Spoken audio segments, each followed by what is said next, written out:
Week one is in the books. It's time not to go crazy, not to overreact, even though it's kind of tough to do sometimes. But just one week in, looking for some buy low, sell high players. I'm Jason Gelber here at Fantasy Football Cafe. Really trying not to over speculate too much, but I'm actually looking into some more buy low situations rather than sell high, because it is kind of tough to do. But looking here right now, buy low, Lamar Miller. He had a tough matchup against Washington in week one. Run defense is actually not too shabby. They're ranked in the top half in 2014 in yards allowed, as well as fantasy points. They were actually one of the stronger rushing defenses in the NFC East. Dolphins offense, they look very poor, didn't get anything going, but should bounce back here against Jacksonville. Once things start clicking, you're going to see things open up a lot for Lamar Miller. Obviously, he's not a workhorse. I think that's kind of the biggest concern. But the guy's going to get 15 carries a game and a mix of some touches as well as in the passing game. Obviously, not an RB1, but you know what? I do like him as an RB2 week to week. I think you're going to see some pretty nice consistency this season. So, week one, he rushed 13 carries, 4.1 yards per carry, had a catch for 22 yards. Not impressive stuff, but the offense was very, very bad, so they didn't have a lot in the passing game to really open things up, so they could stack the box quite a bit there in Washington. Owners may believe this could be a line, that Miller posts a lot this season, which is probably not going to be the case. So I do like going up and grabbing Lamar Miller. Some sell-high running backs, New England. Great duo there with Dan Lewis and LeGarrette Blount. But you know what?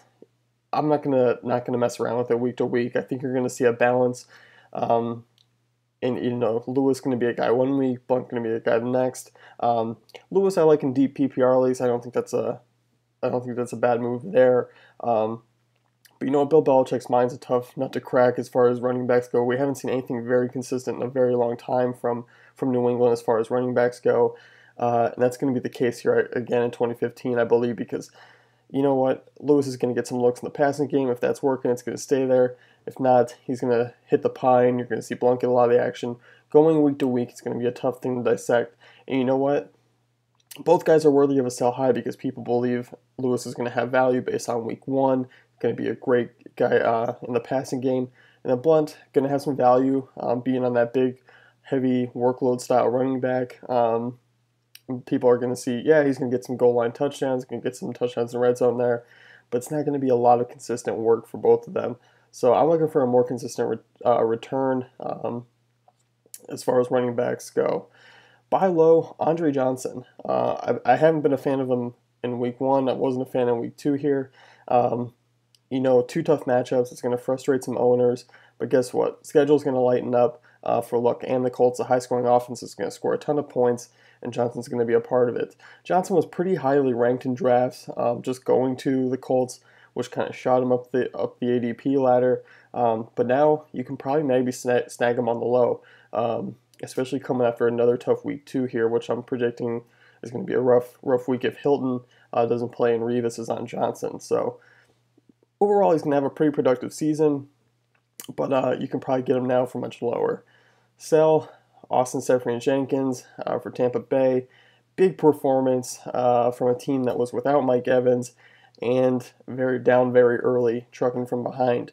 But, he's going to be a very good tight end soon, but I'm not going to count on that type of play each week or anything really close to it. So you might be able to flip him for a better tier tight end, which I'm looking to do. Calvin Johnson, buy low here. Failed to wow anything in returning to a elite fantasy wide receiver in week one. I'm not worried. Others might be, but you know what, Stafford, get the ball to this guy. His targets were very poor, only had 2 catches. I expect that to drastically change. Stafford, use your head. He's one of the best wide receivers in the game. You're going to see a lot of elite lines coming from Johnson this season. So if someone's out there not a big fan of Johnson and wants to get rid of him already, go down that road. Other players I like to really buy low on. Justin Forsett. That game was poor. That game was against the Broncos. They're very dirty, sloppy game. But you know what? Forsett going to have a nice year out of the backfield in the passing game as well as running the ball. Yeah, he's older, but you know what? I like him this year. Probably this year only going forward.